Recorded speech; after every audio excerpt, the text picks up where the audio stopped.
Okay, I think we'll go ahead and start just with the introductions and then get into the conversation, hopefully, as some more folks are getting into the Zoom. So, welcome everybody to the Listen, Learn, Act series today, which is Truth That Dares, Gen Z talking about the racial justice roadmap. So, just for some context, Abner Lee and I have been working on Live Girls Racial Justice Team as part of the She Works program, which pairs girls with internships. So our internship has been with Live Girl. And as part of our project, we developed a racial justice roadmap, which is now on Live Girl's website, which focuses on racism in education, injustice in the criminal justice system, and voter suppression, and specifically how you can educate yourselves about those topics and what you can do about them. So today, we've invited a bunch of Gen Z activists to come and talk about those issues. So really excited to hear from all of them today. I'm going to go ahead and introduce the first panelist, and we'll ask all of you to just describe what your call to action is after we give a very brief introduction. So Kyla Johns is a Darien High School and Ohio State University graduate who has long been involved in protest and advocacy. Recently, she has co-founded and organized an organization called Rage Time for Reform and Amend General Education to teach and integrate minority experiences, which focuses on educational reform. So Kyla, would you like to talk briefly about what your call to action is? Yeah, of course. So like you said, education has been my huge call to action. I figured that I'm 23 right now, and hearing that at 23, I was still learning about my own ancestral history, it really struck a chord with me. And throughout all of this time, I realized that within everything, whether it's police reform, whether we're talking about medical reform, whether we're talking about the judicial system, whatever it is, all of it starts with education. It's the very seed that you have to plant in the beginning. So everyone is tackling everything right now in society, and I figured that education was going to be my calling in that.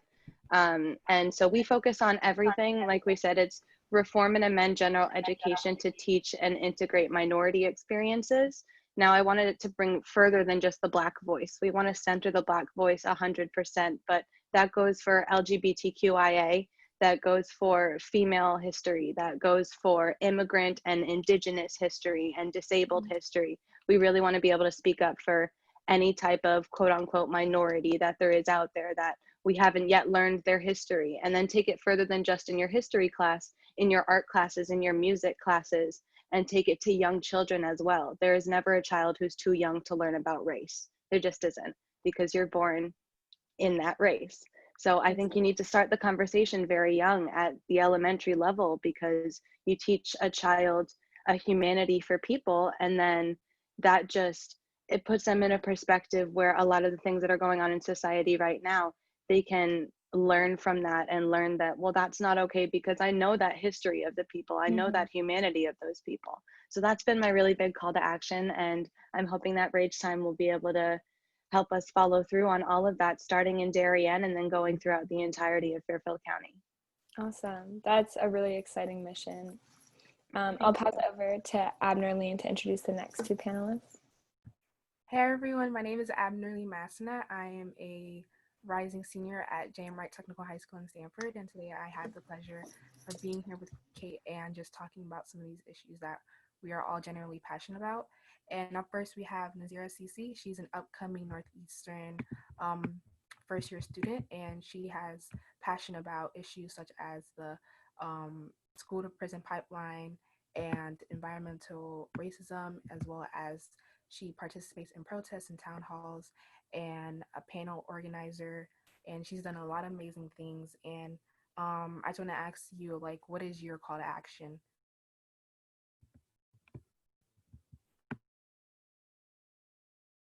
Are you here? Yeah, I'm here. Sorry, my Wi-Fi is a bit slow. But I was going to say my call to action is really just being a young Muslim Black girl and seeing how the world treats me and trying to understand that. Like, as Kyla was saying, not really having education about my background within schools, like that really showed me, well, really forced me to learn about my background and learn why different people are getting treated different ways, and then learn about other people's like struggles. So really being a Black Muslim young girl was my call to action, because you know, you just get treated differently and you just want to understand that, and understanding that really puts you into activism, because it's just so many things surrounding it that you want to change. Thank you. That was very important, and I'm glad that you're here, speaking on these issues as a young Black Muslim woman. And next we have Laila St. Louis. She is a rising senior at West Hill High School who is passionate about finding ways to educate and activate her community. Recently, she has taken the initiative to create and found Blackout Stanford, which is a community organization in Stanford. So Laila, what is your call to action? My call to action is definitely education, because I feel as though in our community as such, as young people, we need to be able to educate others around us on issues that are happening not only in the US, but in the whole world, because it involves everyone. So I feel education is one of the most important ways that we need to reach out to people and get them to understand what's going on and show them how they can help, because it's important. Thank you for that, Laila. You're on mute. Thanks. Now we're going to kind of move into the conversation, starting with discussing the criminal justice system. And just because I know the time is going to fly already, we're going to have one panelist answer each of the questions. And then if we have more time at the end, we can jump back, but we're also going to leave some time for Q&A as well. So our first question is for Laila. The conversation around police brutality and institutional racism in the police system has been going on since the 60s and earlier, and we're still seeing it unresolved today. Do you think we'll see an opportunity to finally change the status quo of policing in the midst of this movement? And what would you encourage politicians and other young people to do to inspire hope and real change? I definitely think that there's an opportunity to finally change the status quo.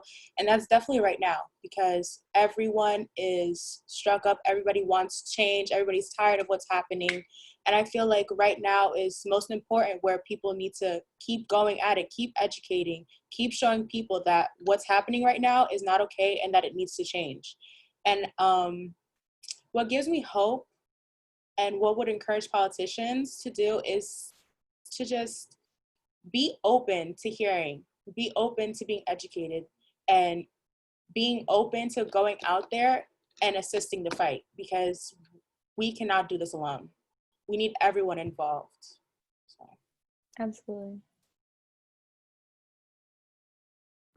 And for Nazira, I know you've done like a lot of advocacy work focusing on the school to prison pipeline. Can you speak to ways in which racism in education acts as an arm of unjust criminal in the criminal justice system? Yes, I definitely can. I feel like within education, we are, like Black people as a whole, and certainly several different minorities, are just occluded. Like, our history is put in, but not really, just a little dab of, like, with Black people, it's just like slavery, and that's all you were, and then the rest of the history is America.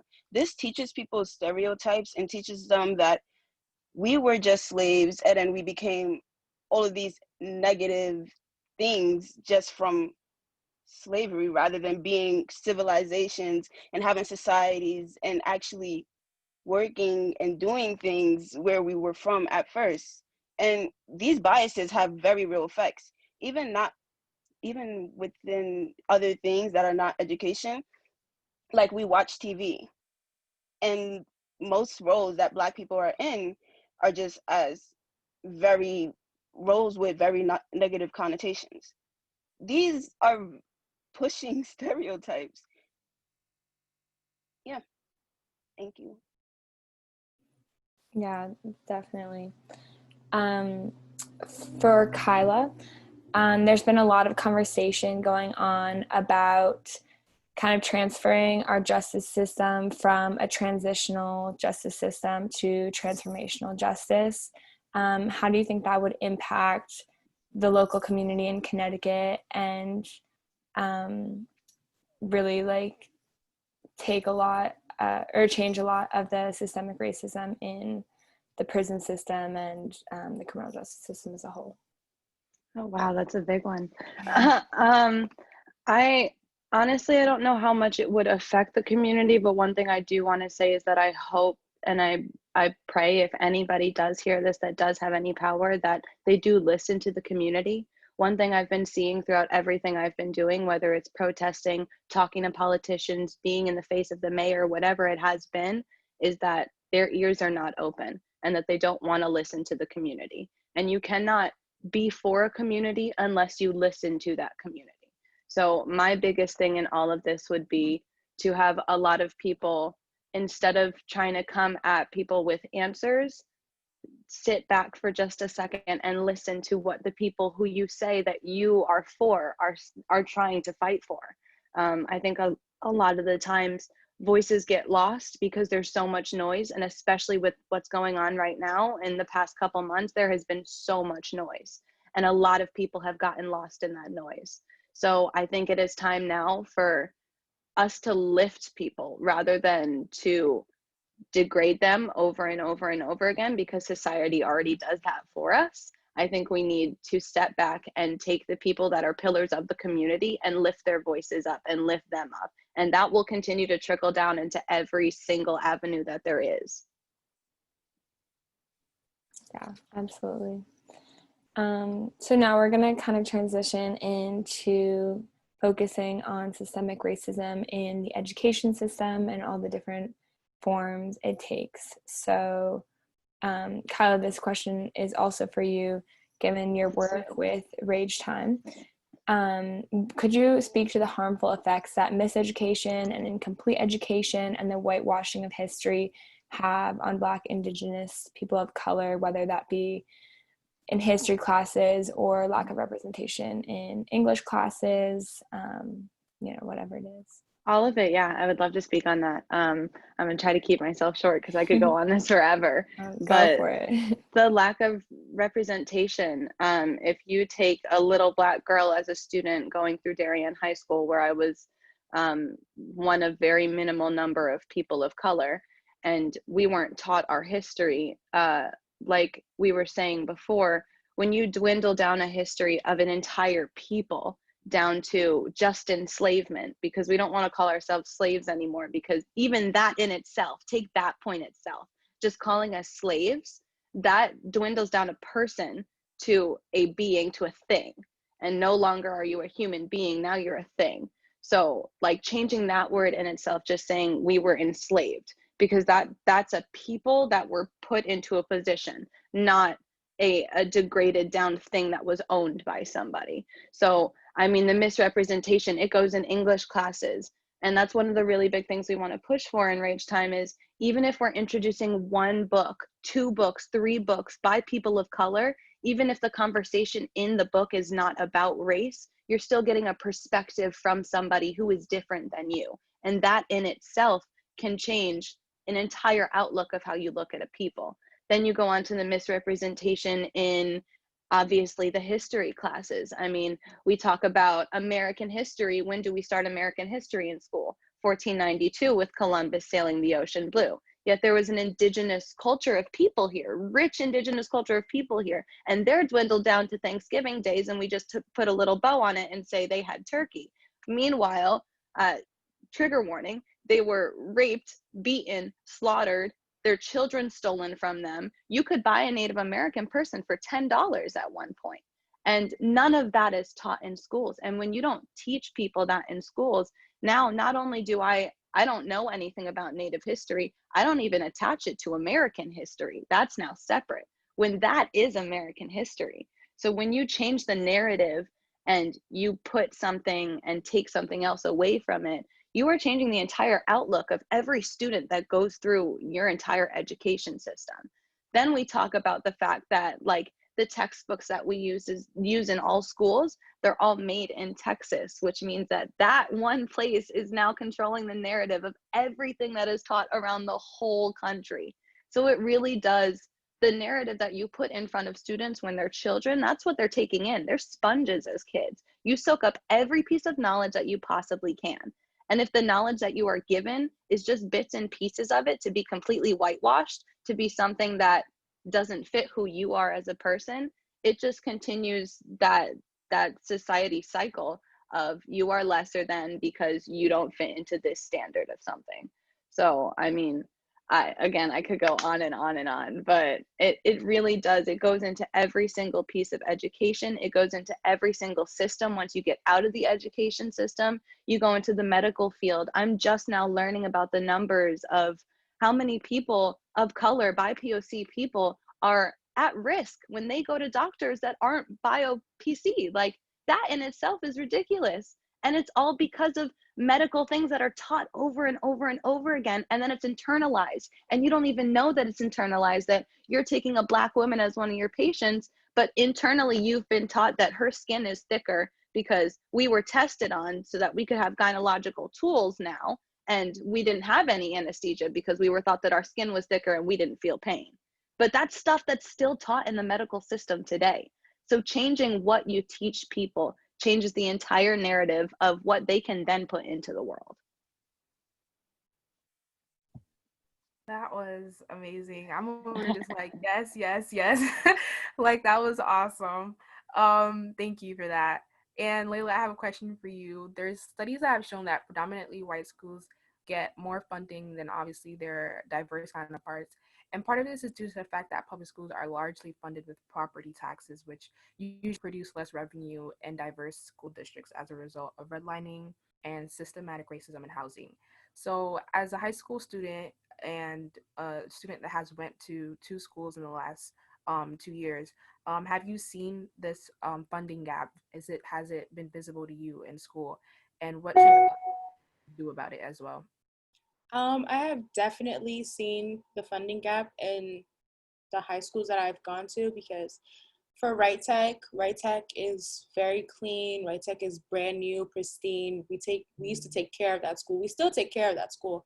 So I could definitely see the funding differences when it comes to Right Tech and West Hill, with just cleanliness, the way that books are being taken care of in the libraries, the way students treat different artifacts that we may have, or different things that the school may give us. So I definitely see that. And I feel like as young people, as students, we definitely need to be able to go into these Board of Ed meetings, not only with our parents, but us, because we would like to show them that this is important to us too, and that this needs to change, because it's crazy how different it is. Yes, I can definitely relate to that, as going to school in Bridgeport and going to school in Stanford is two different stories. And for Nazir, I also have a question for you. Do you think that bias training for both staff and students of public schools can help alleviate racial-driven bullying and discrimination? And in your own educational experience, have you noticed the racism or bystander of racism affect you and other Black peers as well? Okay, so this is a tricky one, because in several different places we have seen that racial training doesn't seem to work. But I feel like this is because how are we going to go from just one aspect and try to unteach everything that we unlearn when it's so ingrained in our society? It's in our education, it's in our media, it's what our parents are telling us, it's what our community is telling us.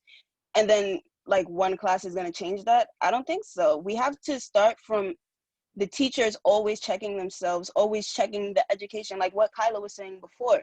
It's so ingrained into our books. We're literally teaching our students this, teaching our kids this. Of course, there's going to be biases when they grow up, because it's what is put into our society. Like it's like, I don't know what else like, it's put in there to have these biases and to affect us negatively in the long term. In my own educational experience, I have not really seen racism because my school is primarily Black. But what I have seen is, I'm from the Bronx, and New York City has one of the most segregated school districts. So my parents made sure that I did not go to school in the Bronx. There's only one specialized high school in the Bronx that's like great. But otherwise, if you go to a public school in the Bronx, you know that you are not getting a good education. You know that there's gonna, like, that is school to prison pipeline right there. In my neighborhood, I used to always play around with kids, but now several of those kids are straight in jail 2 blocks away from me. It's honestly disgusting. I'm lucky that I did not have to encounter that much racism yet, because I go to a school that is all Black basically, but it's just so difficult to see that just because I'm in a charter school is the only reason why. If I were to go to one of these schools in my own neighborhood, I know I would not be in the position that I am now. Yeah. And thank you for sharing that. It's, like you said, so ingrained and just so absolutely structurally messed up with neighborhood segregated schools, and it's insane. So now we're going to move on to discussing voter suppression, especially since that is such a prevalent topic right now with the election coming up. So first for Laila, recently and in this upcoming election, efforts to suppress the Black vote as well as the votes of young people have been rampantly increasing. What is the best thing young people can do to resist voter suppression in their states and localities? That's a great question. I feel like to resist voter suppression, people need to be confident within themselves and their beliefs, and to know that, listen, I've been taught that voting is important. I finally got educated on it, and I need to stick to that, because derailing from that will be detrimental to the BIPOC communities as of right now. It'll be extremely detrimental to us. So we need to focus on continuing to educate ourselves and continuing to be confident in what we know, and ignore all the noise in the background and focus on the bigger picture, which is just coming all together and creating a better USA, a better world, because that's more important.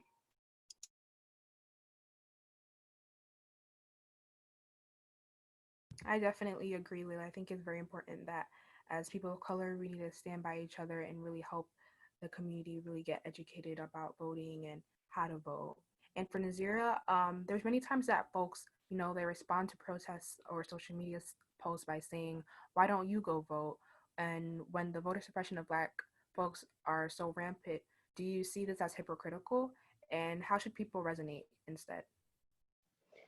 I see this as extremely hypocritical.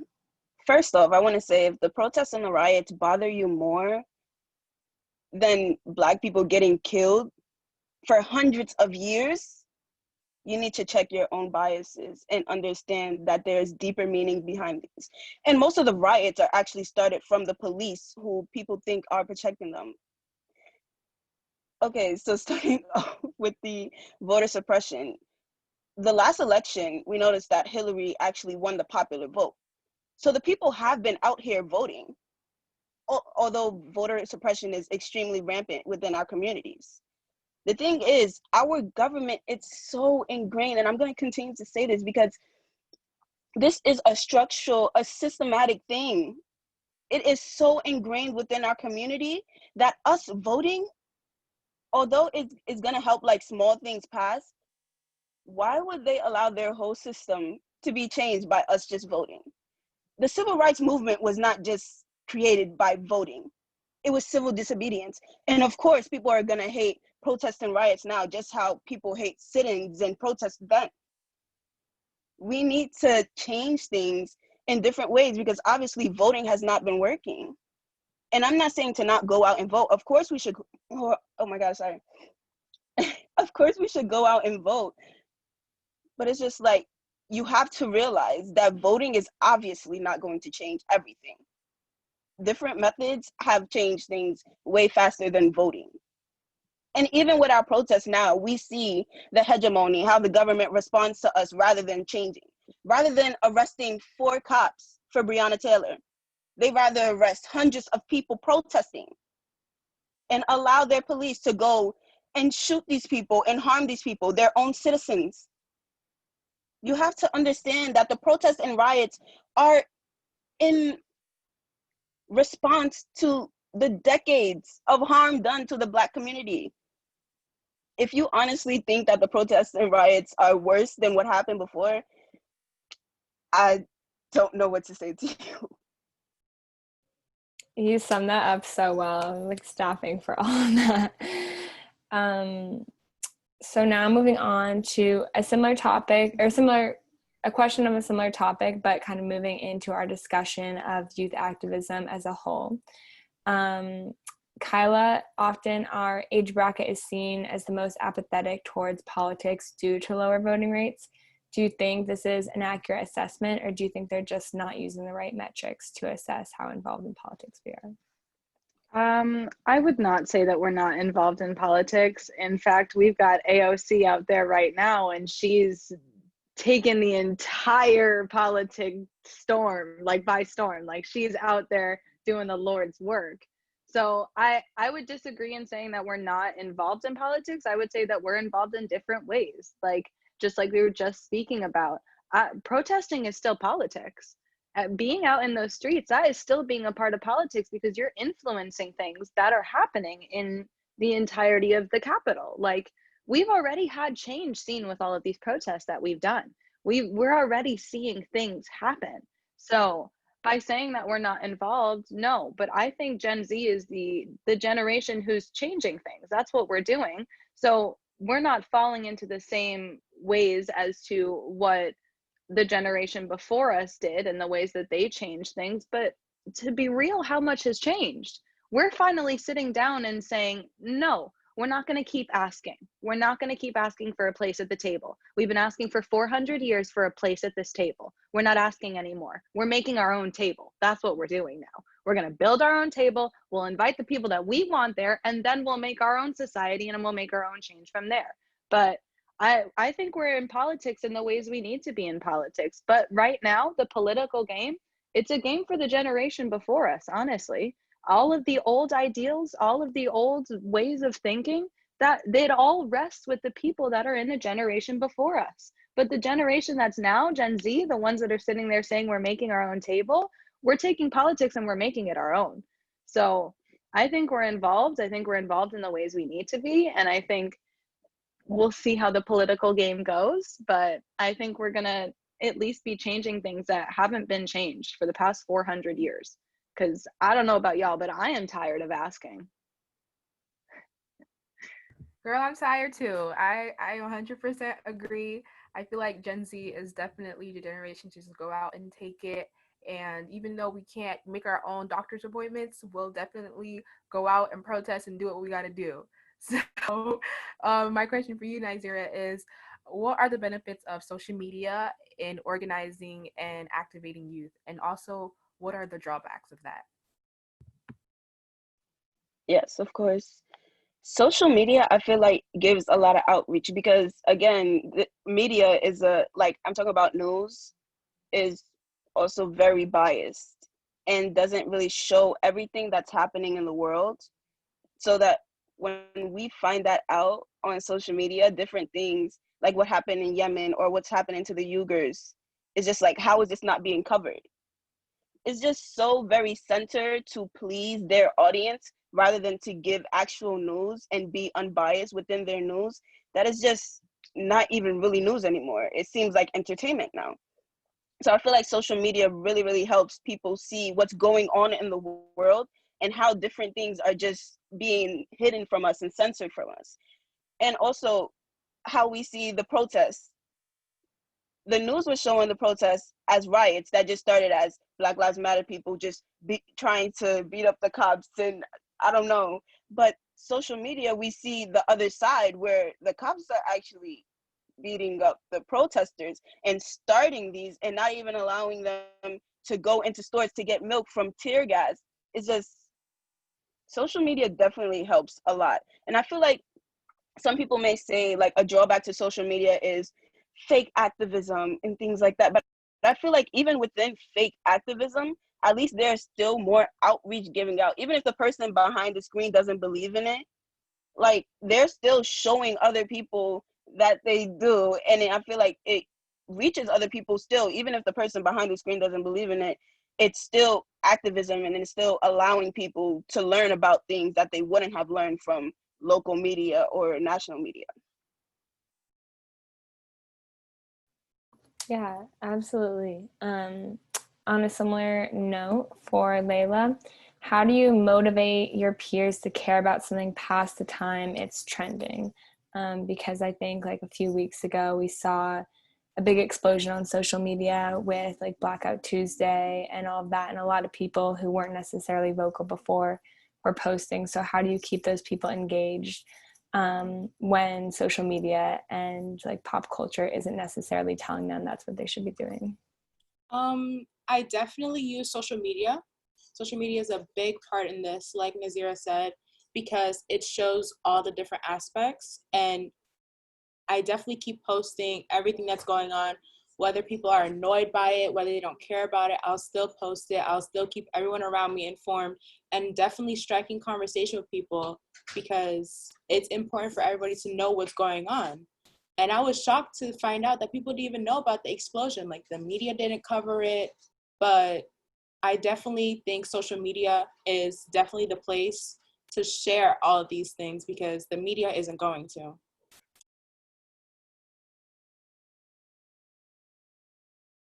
I definitely agree with Layla. I think social media has definitely helped a lot of people become aware of even issues around the world and giving people, ways to participate in a call to action. And now we're going to move on to joy, self care, and community care. And my first question is for Kyla. Joy is such an important form of resistance. So, how do you stay happy and energized? And do you see practices of joy as translating directly into your activism? Yeah, 100%. That's actually, thank you for asking that question, because I think it goes further than joy, and we have to have the conversation about mental health. Sorry, the hair's all over the place. Mental health and education go hand in hand, and I can't say it enough. I just cannot. Like, you're going through every change in your body as you're in school. You're going through every change in your mind as you're in school. Every change in who you are, you're trying to find yourself as it is. So through all of this in the past couple months, I have found that I have felt the most at peace with myself, because I'm doing something that I love, and I'm doing it because I have a passion for it. There have not been a lot of things where, like, yeah, I've liked doing something, but I haven't had a fire inside my stomach and like passion about something. And I don't remember the last time I had a passion like this. So honestly, that's where a lot of my joy comes from, comes from being able to go out there and saying, I am making a change. I am doing something. I'm being active. But I think, like I said, again, mental health, we have to keep ourselves in check, and we have to keep our mental health as something at the forefront of all of this conversation, because this is not going to be over anytime soon. I hate to break it to anyone who thought it was going to be over, but it's not. We are just getting started with everything, and we can't afford to burn out. So we have to keep our mental health as something that we are taking part in. And if anybody takes anything from this, it's find out what brings you joy and do that thing as much as you can. Whether it's, I do yoga every day from like 5 to 9 a.m. and I am not a morning girl. Trust me, I do not wake up early. But I did it once because I went to a protest one day and I was just feeling like, there were Blue Lives Matter people on the other side of the street, and I was right here, and I was in the face of a man telling me that my life didn't matter. And like, I went home and I just cried, like, out of frustration. Like, people still think this way. There's still people that think because I have melanin in my skin that I don't deserve to breathe. Like that, it just, I had so much inside me that I didn't know what to do with. And I went to yoga and I found peace, and I meditate every day. I've been a Buddhist for 8 years. So meditation, I can tell you, clearing your brain, clearing your spirit, clearing your heart, it can only do wonders for you. But everybody out there, please find what you are good at and what brings you joy, and continue to do that every day, because this is a marathon. We're in a marathon right now. We're literally just crossing the starting line right now. We're just starting to get into everything. So making sure to take care of your mentals and making sure to bring out the joy in yourself every day is something that's super important, because no one's going to find the joy in you. You have to find the joy yourself. That was such a beautifully said answer, and so important. So thank you. For Laila, in a movement that has so many facets, how do you determine where to focus your energy, and how do you ensure you're making a meaningful impact on causes you're passionate about without feeling like you're giving up on a different facet of something else? It's definitely hard to figure out what's more important, should I say, because every issue is important in its own way. So I definitely try to find a way to include all subjects in one manner so people can get the full information and get educated on as many situations as possible. And I want to make sure, the second question, what did you say? Can you read it back to me, please? Absolutely. How do you ensure you're making meaningful impact on one area without feeling like you're giving up on something else? I definitely try and find, if I'm not doing something, I definitely try and find another organization that is doing something about a certain issue that I had to put on the back burner, and definitely promote it, because like I said, every issue is important in its own way. So I definitely try and do that. Yeah, that's such an important answer, I think, because so often I think we get overwhelmed with like, there's so much to do, like, how do I do all of it? And it's good to know, like, you need to do like what you can do and find other people to support who are doing things you can't do, or that you don't, like, you're only one person. So yeah, thank you. And Kyla, we have one more question for you. Basically, I know you kind of reiterated on this already, but I do want to ask you one more time, like, what does like self-care mean to you, and why is it so critical? Yeah. Self-care to me means taking care of your mind, body, and spirit, because they are all different. Your spirit can be that fire inside of you. So for me, it's protesting. Something that aligns my brain and my spirit and my body is yoga for me. Anything that has to do with like fitness, or even if it's, I do art as well. I draw, I paint, whatever it is. It's anything that can link your spirit, your brain, and then your body, your mental, all together into one. And being able to find that, I mean, there's so many different avenues you can go down. It could be music for you if you like to play music, but self-care is really just making sure you're taking care of all three of those things, because at the end of the day, like I said, nobody is going to take care of you the way that you can take care of you. And you can't find a joy in anybody else until you can find a joy in yourself. So self-care for me, I've found it. I'm going to keep on that road. I urge everybody else to find what they love, who they love, surround themselves with that.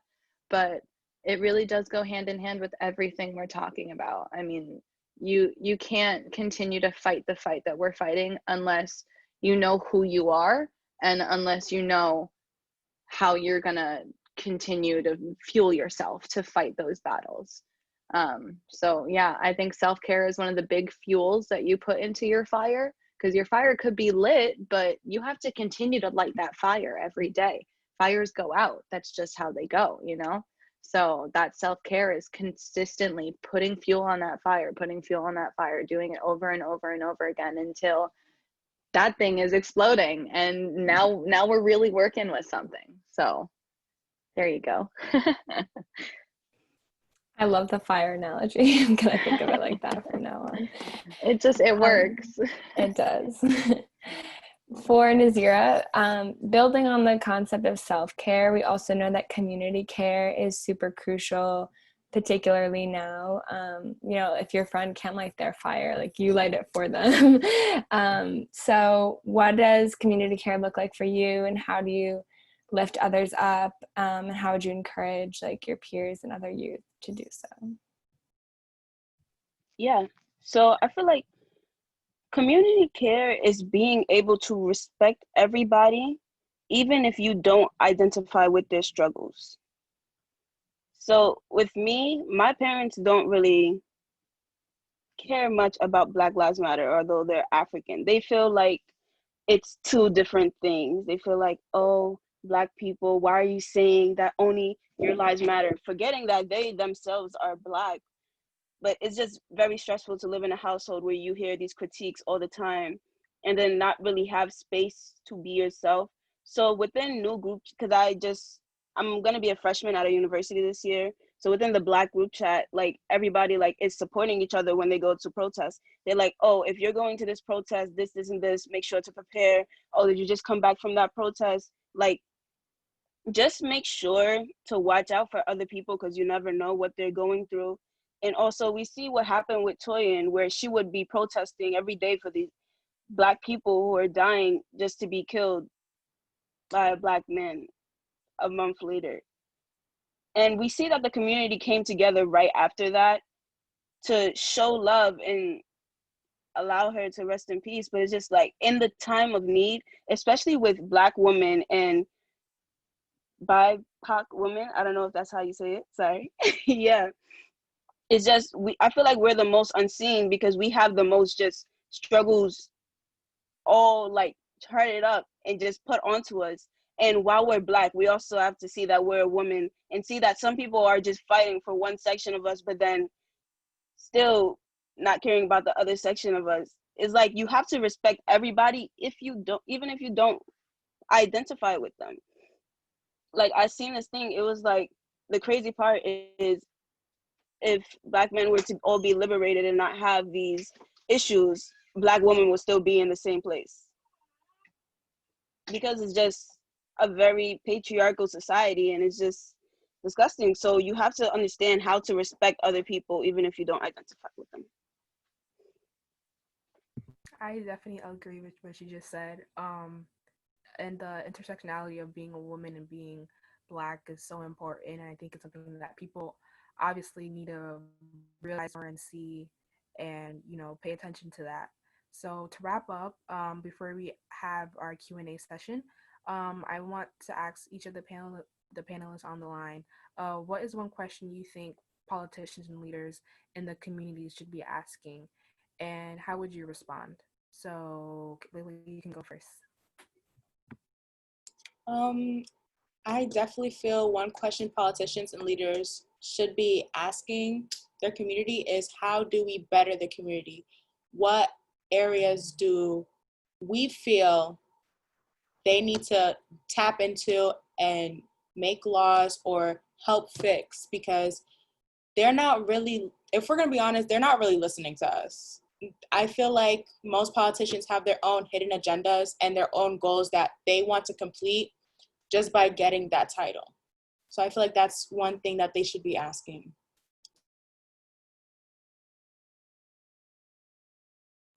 I'll go. I guess before asking questions, I would say that my number one thing with a politician would be that me as a citizen, I need complete transparency. I think a lot of the times we are put in positions where we have no idea what's going on behind the closed door. So I would say before even asking questions would be to open that door, because you're not going to have, you can't ask a community a question and expect an honest answer back if they don't think you're being honest with them. So then my question, if I was a politician, would be, where do you think we need funding the most? Where are you as a community member seeing that there are lacks and there are holes?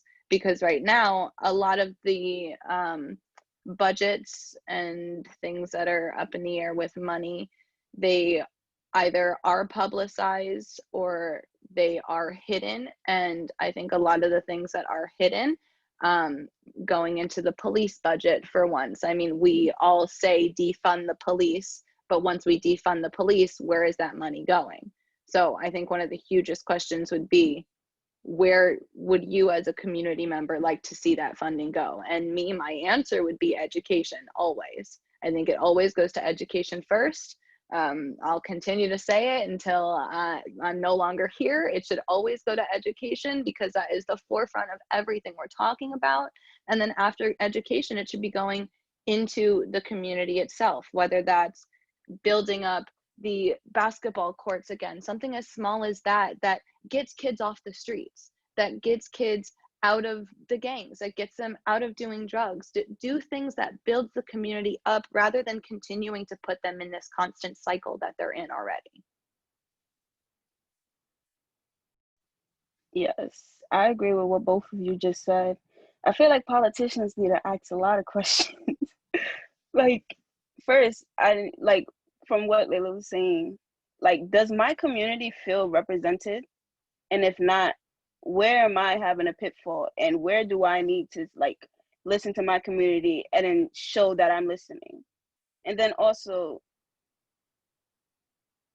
if I'm taking money from people, do these people mess up my image and make me say things that are harming my community rather than helping? I feel like that's one of the major things. Are we representing our community? And if we are representing our community, are there different things that we are telling our community and showing everyone that is just not benefiting our community?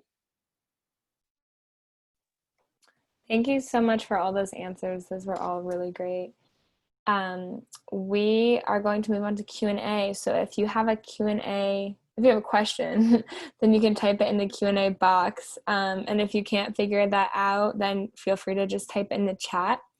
The Q&A box is on like the bottom nav system in your Zoom, and we'll read them anonymously, except if you type in the chat, it obviously won't be anonymous. So feel free to pop your questions in there. But in the meantime, we have our first question, which is, what do you think needs to happen to sustain the Black Lives Matter movement and achieve long-term action and equality? Whoever wants to can chime in. I can take this one. I feel like to sustain the Black Lives Matter movement, we have to ingrain it within our education, because it can't just be the community doing it and the society doing it, and then it just drifts away. We have to ingrain it into our education and not just say, oh, this was a time period. No, this is still ongoing. This is still happening. Still teach people instead of just saying again that we were enslaved human beings and that was it. But everything is fine now. No, it's still happening now. And we have to work to change that, rather than just letting it go and making Black people seem like the angry person this whole time just because they're responding to what they're giving, what they're getting.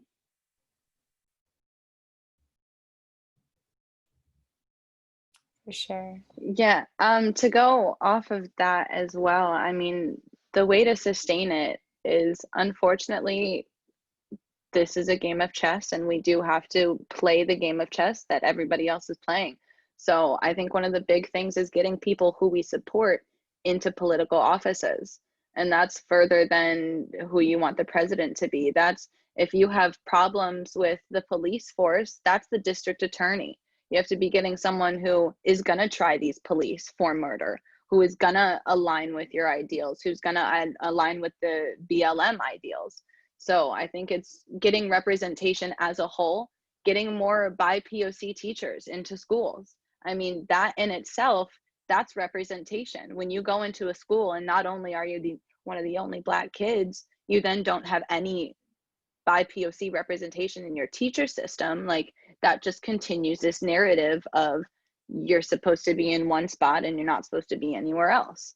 So it's really getting representation into places. That's how we continue to push this motif. That's how we continue to grow, is to get our representation out there, to show not only our community, but show everybody else, show the little kids of the next generation. Not that we don't want change now, because we will be heard now and we will get change now, but this is about building the next generation. This is about building for our kids, for my little siblings, for everybody else.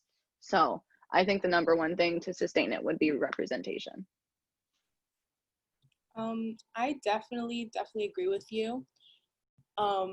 as I switched over to West Hill, I had honors classes, AP classes, and I was the only Black woman or young woman in my AP class. Everyone else around me was white. And it was very challenging because not only was I the only Black person in there, but the stuff that we were learning was so whitewashed. It was crazy to me how we just kept relearning about Manifest Destiny and Christopher Columbus, and it just kept going over and over. And I'm just like, what about the indigenous people? What about the civilizations that were here before? What about Africa? What about what happened before slavery? What about, I didn't see any of it. And it blew my mind. And on top of that, it was a white teacher teaching.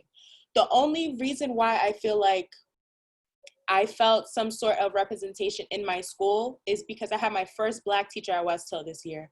She was my English teacher. She made us watch 12 Years a Slave so that we can get insight on that. She made us do research on stuff like this. She made us do research on cases that had to do with racism and discrimination in schoolings. And I feel like we need more teachers like that and representation in schools from a young age, because the cycle will continue and it needs to stop. I definitely agree with you, Laila. We definitely need more Black teachers. Growing up, I've only really had white teachers, and I think even different type of teachers from different backgrounds are definitely important to have to represent our communities. And we have another question. It's about books and resources. So, which books and resources do you guys recommend for those just getting started with their racial justice advocacy?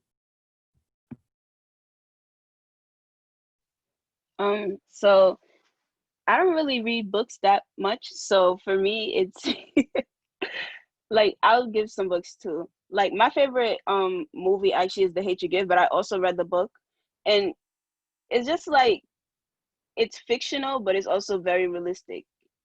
And within the book and the movie, it's talking about racial justice, but the crazy part is if you really look at it, there's so much colorism within it. If you really look at the book. And then also another book is, I think, Born a Crime by Trevor Noah. I really love that book. If you like comedy also ingrained with like a lot of knowledge, I feel like that is a very good book for you to reach, although that's like about more South Africa and apartheid than America. And there was a documentary, I think it's free on YouTube from Netflix.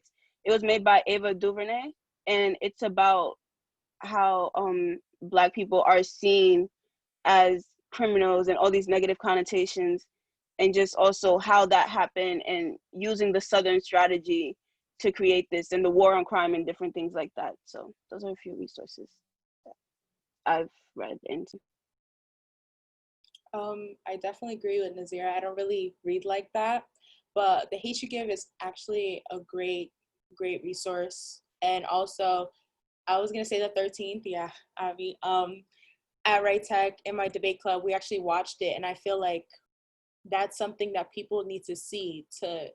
It's a great tool, because not only is it just a documentary so people aren't bored, so to speak, with reading, but it shows you, and like they go back and they do a lot of work, and it's great to watch. I definitely recommend those two. Yeah, sadly, I have to continue the chain of I don't read a lot. I have dyslexia, so it's not very fun for me to read. But through Rage Time, we're actually going to be doing a segment called Rage Time Reads. So I've been compiling an entire list of both like documentaries, anything from movies to books to literally anything. Our categories go from ableism to ageism to immigration, religion, ethnicity, whatever it is. So a couple of books from that are my favorite that I've been researching. One is called Feminism Is for Everyone. I love that because I think that the word feminism has so much negative connotation to it that, like, you say you're a feminist and all of a sudden people think you're aggressive, and you're like, no, I just want equality for everyone. That's all it is. So I think that would be a really good one for people to pick up and even just learn the word feminism. Another really good one, which is actually a children's book, but like it almost made me cry reading it, is called Your Name is a Song. It was made in 2020, and it's really just about how, and I can attest to this, my name's Kyla, Kyla, but all throughout middle school, high school, elementary school, even into college, everyone would get my name wrong. Everybody would call me Kayla, everybody consistently. And that's like a big thing throughout the BIPOC community, is no one knows how to pronounce our names. So that used to be something that like hit home to me a lot. And I was like, I don't understand why people can't just get my name right. And I picked up this book being a 23-year-old, and it was like, Your Name is a Song. And I was like, I've been waiting 23 years to hear this. So everybody go out and pick that up and know that your name is a song. I love that. Children's books are the best. So unfortunately, we're gonna have to start wrapping things up because it's almost the end of our time. But first of all, thank you so much to all of our panelists. You were all so wonderful, and it was so great to learn from you all and listen to you all. Yeah, and thank you to Live Girl and to Sherry and Allison for helping to organize all of this.